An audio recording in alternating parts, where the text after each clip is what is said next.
अस्सलाम वालेकुम, बिस्मिल्लाहिर्रहमानिर्रहीम। आज के इस लेक्चर में हम ट्रांजिस्टर एस एम्पलीफायर बात करेंगे। इससे पिछले लेक्चर में मैंने आप लोगों को बताया था कि ट्रांजिस्टर के दो मेन फंक्शन होते हैं, ट्रांजिस्टर एस अ स्विच और ट्रांजिस्टर एस एम्पलीफायर। तो आज की वीडियो में हम इसके एम्पलीफिकेशन के अमल को समझेंगे।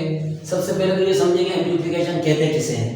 जब हम एक छोटा सिग्नल किसी एम्पलीफायर को देते हैं तो वो उसे बिल्कुल उसी जैसे बड़े सिग्नल में कन्वर्ट कर देता है। इस प्रोसेस को एम्पलीफिकेशन कहते हैं। और जो वाला भी किसी छोटे सिग्नल को उसी जैसे बड़े सिग्नल में कन्वर्ट करता है, हम उस डिवाइस को एम्पलीफायर कहते हैं। तो ये छोटा सा नक्शा आपके सामने है, एक ब्लॉक डायग्राम। इस एम्पलीफायर में एक छोटा सिग्नल जाता है तो उसी जैसा बड़ा सिग्नल इससे बाहर निकलता है।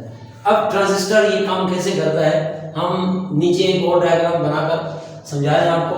तो जरा देखते हैं कि किस तरह आप समझेंगे इसे। तो देखिए कि सबसे पहले जो चीज़ आप यहाँ देख रहे हैं, ये ट्रांजिस्टर है BC 547। इसका ये एमीटर है और ये कलेक्टर है, ये बेस है। बेस पर दो रेजिस्टेंस है, RB और एक 2K की रेजिस्टेंस। ये कलेक्टर पर लोड रेजिस्टेंस का काम भी करती है। तो इसकी वजह से बेस बाइसिंग मिल रही है। बेस बाइसिंग का ये तरीका कलेक्टर फीडबैक बाइसिंग कहलाता है। इसकी खूबी ये होती है कि इसकी वजह से ट्रांजिस्टर हीटअप होकर खराब नहीं होता और एक लिमिट के अंदर बाइसिंग चलती है। लेकिन इस पर बहस बाइसिंग सिस्टम पर जब मैं करूँगा तो वहाँ समझाऊंगा। फिलहाल इतना याद रखें कि इसकी खूबी ये होती है कि ये ट्रांजिस्टर को गर्म होने से बचाता है। अब जब बेस बाइसिंग मिल जाती है, सर्किट हम मुकम्मल करते हैं, तो इलेक्ट्रॉन यहाँ से आकर इन दो रेजिस्टेंस से अपना रास्ता पूरा करते हैं। बेस बाइस IB करंट चलना शुरू होती है और उसके नतीजे में एमीटर से कलेक्टर की तरफ बड़ी करंट चलती है। इस बड़ी करंट को लिमिटेड करने के लिए 2 किलो ओम की रेजिस्टेंस इस रास्ते में मौजूद है। ये करंट लिमिट के अंदर चलती है और बैटरी भी इससे जल्दी ख़त्म नहीं होती। इसके बाद यहाँ पे देखिए कैपेसिटर लगा हुआ है और इस कैपेसिटर का दूसरा सिरा, ये एक सिरा तो कलेक्टर पर है, दूसरा सिरा 8 ओम के स्पीकर के साथ है और स्पीकर की दूसरी तार बैटरी के नेगेटिव के साथ है। बैटरी 9 वोल्ट की बैटरी है। इसका ये नेगेटिव यानी मैंने इसे 0 वोल्ट कहा और ये पॉजिटिव टर्मिनल है 9 वोल्ट, तो डिफरेंस 9 वोल्ट बनेगा। जब हम ये जोड़ देते हैं तो इलेक्ट्रॉन यहाँ से आकर इसके कॉइल से गुजरकर इस प्लेट पर आकर जमा होते हैं और यहाँ से इलेक्ट्रॉन निकलकर बैटरी में चले जाते हैं। थोड़ी देर में चार्ज हो जाता है और उसके बाद करंट चलना बंद हो जाती है। ये DC करंट रोक होता है, लेकिन ये चार्ज यकीनन हो जाता है। अब पीछे की तरफ आते हैं तो यहाँ हमारे पास ये माइक है। माइक के अंदर एक कॉइल होता है और ये आगे कैपेसिटर है, ये इनपुट कैपेसिटर है। इसका मकसद भी ये होता है कि कंटिन्यूस करंट ना चले। ये जो रेजिस्टेंस 2.2 किलो ओम है, तो बेस के रास्ते से जो करंट यूं आएगी वो इसमें कंटिन्यूस नहीं चल सकेगी। और एक बात और भी ध्यान में रखें कि इलेक्ट्रॉन जब ऐसे आएंगे तो इसको भी बाहर शुरू में चार्ज करेंगे। बैटरी की करंट एक तो बेस बाइसिंग के साथ चलती है, दूसरी करंट बेस बाइसिंग से करंट चलती है IB। तो IB में इनिशियली इलेक्ट्रॉन यहाँ से आकर इस पर भी जमा होंगे इस प्लेट पर और यहाँ से इलेक्ट्रॉन निकलकर बैटरी में चले जाएंगे। तो इनिशियली ये भी होगा कि ये पॉजिटिवली चार्ज होगी और ये प्लेट नेगेटिवली चार्ज होगी। यानी जब हम ये कनेक्शन कर देंगे तो इलेक्ट्रॉन यहाँ से आकर अपना सफर पूरा करेंगे, लेकिन साथ साथ इस कैपेसिटर को इस रेजिस्टेंस के रास्ते से चार्ज कर लेंगे। जिस तरह ये चार्ज हुआ इस रेजिस्टेंस के रास्ते से और स्पीकर के रास्ते से, इस तरह ये कैपेसिटर भी यूं इलेक्ट्रॉन आकर बेस बाइस से आकर और इससे गुजर कर उसको चार्ज कर देंगे। जब हम माइक के सामने बात करेंगे तो अब किस तरह सिग्नल छोटा बड़े सिग्नल में कन्वर्ट होगा, तो यहाँ से होगा ये कि जब सिग्नल इसमें इंटर होता है छोटा सा कम एम्पलीफिकेशन वाला, छोटे एम्पलीट्यूड वाला, जैसे इसमें इंटर होगा उसके नतीजे में दो सिचुएशन मुमकिन है। या तो ये सिग्नल इन इलेक्ट्रॉनों को इसी रूप में मजीद चलाने के लिए कोशिश करेगा या उल्टा चलाएगा। सपोज ये वाला जो इलेक्ट्रॉन है, ये जो हाफ साइकिल है, इसकी वजह से इलेक्ट्रॉन इसी डायरेक्शन में चलते हैं क्योंकि यहाँ से नेगेटिव इलेक्ट्रॉन आ रहे हैं, ये इसी डायरेक्शन में चलते हैं। तो ये वोल्टेज इस वोल्टेज में ऐड हो जाएगा। तो उसके नतीजे में क्या होगा, बेस बाइसिंग बढ़ेगी और यहाँ से मजीद यानी कुछ इलेक्ट्रॉन क्यों आ रहे थे, तो यहाँ से इलेक्ट्रॉन ये करंट ऐसे बढ़ेगी इसके अंदर से। तो जरा देखें, इलेक्ट्रॉन पहले भी चल रहे थे ऐसे आकर इस रास्ते से इसके अंदर से। अब जो इलेक्ट्रॉन पहले चल रहे थे उनमें ये इलेक्ट्रॉन शामिल हो गए, उसके नतीजे में यहां पर इलेक्ट्रॉन पुश करेंगे इस प्लेट पर, और जब इस पर इलेक्ट्रॉन पुश करेंगे इसका पॉजिटिव चार्ज आर्जी तौर पर कम होगा। यानी जैसे ही ये सिग्नल इसमें एंटर होगा, ये जो पॉजिटिवली चार्ज हो गई थी यहां से इलेक्ट्रॉन आकर इस पे पुश होंगे और इलेक्ट्रॉन इस पर कम हो जाएंगे।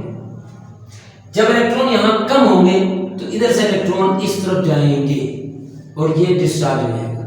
यानी इसके डिस्चार्जिंग का असर किस पर पड़ेगा, इसका नेगेटिव वोल्टेज जो यहां पर मौजूद था वो गिरेगा, और नेगेटिव वोल्टेज गिरने से बेस बायसिंग बढ़ेगी और इसके नतीजे में बेस करंट बढ़ जाएगी। और बेस करंट बढ़ने से क्या होगा कि एमीटर कलेक्टर करंट बढ़ेगी। एमीटर कलेक्टर करंट बढ़ने के नतीजे में इसकी रेजिस्टेंस मजीद गिरेगी और रेजिस्टेंस मजीद गिरने से ये पॉइंट ज्यादा नेगेटिव हो जाएगा। जब ये पॉइंट ज्यादा नेगेटिव होगा तो उसके नतीजे में इसकी चार्जिंग कम हो जाएगी, इसका पॉजिटिव चार्ज कम हो जाएगा। क्यों कि यहां से इलेक्ट्रॉन लेकर डिस्चार्ज इधर से होना शुरू हो जाएगा।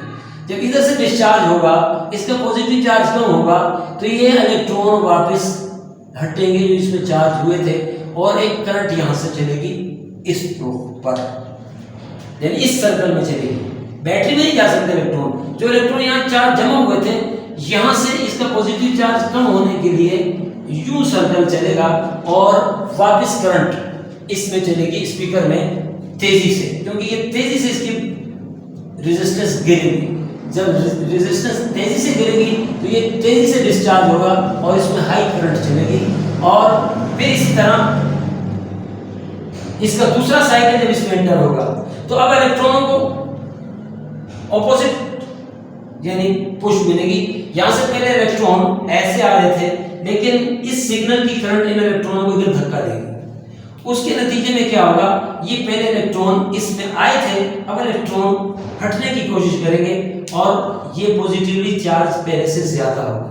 और जब ये पॉजिटिवली चार्ज ज्यादा होगा तो ये इलेक्ट्रॉनों को जमा करेगा अपने पास, इलेक्ट्रॉनों को, और सॉरी ये पॉजिटिवली चार्ज होगा तो पहले यहां से इलेक्ट्रॉन हटे थे, अब इलेक्ट्रॉन यहां जमा होंगे और उसके जमा होने के नतीजे में ये नेगेटिवली चार्ज ज्यादा हो जाएगा। इसका जब चार्ज नेगेटिव ज्यादा होगा तो इसके नतीजे में बेस बायस कम हो जाएगी, यानी इस पर नेगेटिव चार्ज जमा होगा और ये नेगेटिव चार्ज बेस बायस को कम करेगा।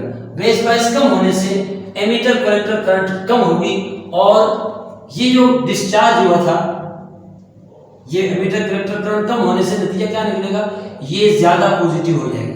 और ये पॉइंट ज्यादा पॉजिटिव होगा तो ये फिर से चार्ज लेगा और इलेक्ट्रॉन फिर से यहां पर आकर जमा होंगे। जो इलेक्ट्रॉन यूं गए थे वो तो डिस्चार्ज कर चुके, अब यहां से बैटरी से लेगा इलेक्ट्रॉन और ये इलेक्ट्रॉन यूं जाएंगे और ये फिर नेगेटिवली चार्ज होकर करंट यहां से तेज चलाएगा और इस तरह सिग्नल का दूसरा हिस्सा यहां से पास होगा। तो यहां से एक छोटा सिग्नल बेस करंट में कमी बेशी ला रहा है, उसको बार बार मामूली सा कम, बार बार मामूली सा ज्यादा कर रहा है। उसके नतीजे में एमीटर से बेस कलेक्टर की तरफ करंट की बड़ी तब्दीली आ रही है। हो ये रहा है कि इसका वोल्टेज तेजी से गिर रहा है, बढ़ रहा है। इसका वोल्टेज गिरने बढ़ने से यहां इस पॉइंट का वोल्टेज भी कभी ज्यादा पॉजिटिव हो जाता है, कभी कम पॉजिटिव हो जाता है और उसके नतीजे में ये कैपेसिटर बार बार चार्ज और डिस्चार्ज होकर स्पीकर से करंट पास करने का जरिया बनता है। याद रखिएगा जब ये चार्ज होता है तो उस वक्त इलेक्ट्रॉन ऐसे चलते हैं और जब ये डिस्चार्ज होता है तो इलेक्ट्रॉन इधर से चलते हैं। चार्ज होते वक्त इलेक्ट्रॉन यूं ले पास होंगे इसमें से, डिस्चार्ज होते वक्त इलेक्ट्रॉन इधर से चलेंगे, यानी एमीटर के रास्ते से और कलेक्टर के रास्ते से गुजरकर इसको डिस्चार्ज करेंगे और इस तरह ये बार बार चार्ज और डिस्चार्ज होकर बड़ा सिग्नल पैदा करके छोटी आवाज को बड़ी आवाज में कन्वर्ट करेगा। तो आज के लिए इतना काफी है, नेक्स्ट वीडियो में इंशाल्लाह मजीद समझेंगे। अब इजाजत चाहेंगे, अल्लाह हाफिज।